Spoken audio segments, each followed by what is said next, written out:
Welcome to straight cut Telugu. Ravathi గత 12 ఏళ్లుగా ఆంధ్రప్రదేశ్ రాజకీయాల్లో అత్యంత వివాదాస్పదమైన అంశం. ఇప్పుడు అదే అమరావతిలో వైఎస్ఆర్సీపీ నాయకులు సిఆర్డీఏ రైతు పరిరక్షణ కమిటీ పేరుతో పర్యటించడం మరోసారి రాజకీయ చర్చకు దారితీస్తుంది. ఒకప్పుడు అమరావతిని వ్యతిరేకించిన పార్టీ ఇప్పుడు రైతుల రక్షకులమని ఎలా చెప్తోంది? ఒకప్పుడే కాదు, ప్రతిపక్షంలోకి వచ్చినా కూడా మేము రాజధానికి వ్యతిరేకమని, మావిగన్నని, ఇక్కడ మేము అధికారంలోకి వస్తే ఇక్కడ రాజధాని ఉండదని ఇలాంటి ప్రకటనలు చేసిన ప్రతిపక్షం ఇప్పుడు రైతు పరిరక్షణ కమిటీ పేరుతో అక్కడ పర్యటించడాన్ని ఏ విధంగా చూడాలి? అక్కడ పనులను ఆపటానికి ప్రయత్నం చేస్తున్నారా? లేదంటే రాజకీయంగా వ్యూహమా? వాళ్ళ రాజకీయ వ్యూహంలో భాగమా? నిజంగానే రైతుల కోసం ప్రయత్నం చేస్తున్నారా అనేది ఈ వీడియోలో డీటెయిల్గా డిస్కస్ చేద్దాం.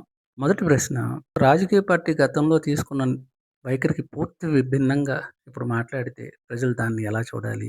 దాన్ని ఏ విధంగా నమ్మాలి? దీని మీద విమర్శకుల అభిప్రాయం ప్రకారం 2019 నుంచి 2024 వరకు అమరావతి రాజధాని అంశంపై వైఎస్ఆర్సీపీ ప్రభుత్వం భిన్నమైన విధానాన్ని అనుసరించింది. రైతుల నిరసనలు, 3 రాజధానుల ప్రతిపాదన, కోర్టు కేసులు వంటి పరిణామాలు అందరికీ తెలిసిందే.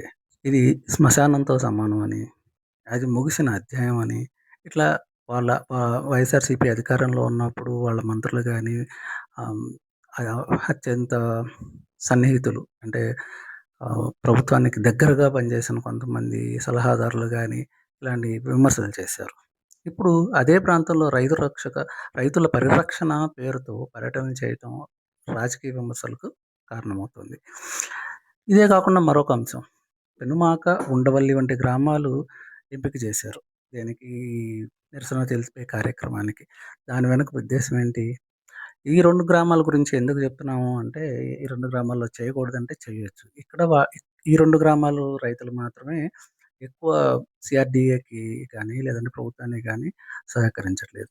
వాళ్ళు మిగిలిన వాళ్ళకంటే ఎక్కువ ప్యాకేజీ అడగటం కానీ లేదంటే వాళ్ళకి సపరేట్ ప్యాకేజ్ ఇవ్వాలని ఒత్తిడి చేస్తూ వాళ్ళ భూముల్ని సిఆర్డీఏకి అప్పగించకపోవటం వల్ల ఎక్కువ సమస్య మొదలైంది. సుమారు 100 నుంచి 200 ఎకరాల వరకు ఉంటుంది అని ఒక అంచనా. ఈ 200 ఎకరాలు సిఆర్డీఏకి భూములు రాకపోవటం వలన పనులు చాలా ఆలస్యం అవుతున్నాయి. ముఖ్యంగా రోడ్లు కానీ లేదంటే కొన్ని ఇంపార్టెంట్ అభివృద్ధి పనులకి ఇవి చాలా అవరోధంగా ఉన్నాయి అనేది ఒక వాదన ఉంది. ఓకే, విమర్శకులు దీన్ని అభివృద్ధి పనులను ప్రభావితం చేసే రాజకీయ వ్యూహంగా చూస్తున్నారు. అయితే మరోవైపు ప్రతిపక్ష పార్టీ ప్రజలు సమస్యలపై స్పందించే హక్కు ప్రతి రాజకీయ పార్టీకి ఉందని కొందరు అభిప్రాయపడుతున్నారు. కానీ అది ఎంతవరకు నమ్మాలి అనే ప్రశ్న కూడా వాళ్ళ నుంచి వస్తుంది. ఎందుకంటే ఒక వారం రోజుల క్రితం కూడా వైఎస్ఆర్సీపీలో ముఖ్య నాయకుడైన పేర్ని నాని లాంటి వాళ్ళు, మేము అధికారంలోకి వస్తే ఈ అమరావతి ఉండదు, ఈ అమరావతిని అభివృద్ధిని అడ్డుకుంటాము అని చాలా ఓపెన్ స్టేట్మెంట్ ఇచ్చారు. ఆ ఓపెన్ స్టేట్మెంట్ ఇచ్చిన అదే పేర్ని నాని ఇక్కడ రైతు పరిరక్షణ కింద ఉద్యమం చేయటం అని చెప్పుకుని వెళ్తాం అనేది మెయిన్.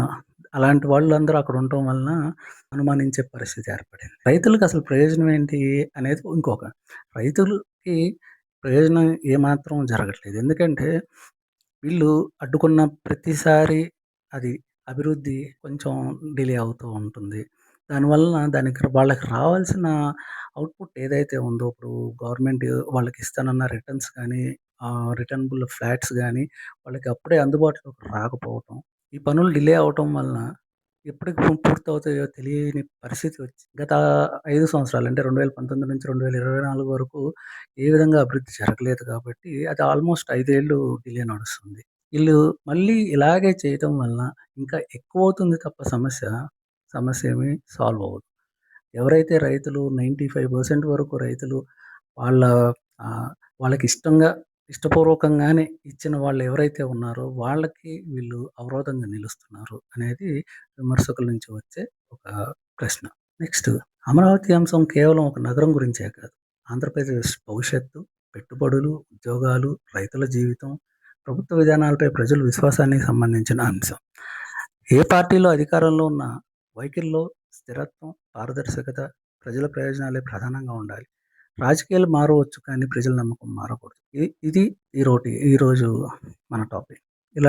ఈ అంశంపై మీ అభిప్రాయాలు ఏమైనా ఉంటే కామెంట్స్లో తెలియజేయండి. Thank you. Like and subscribe.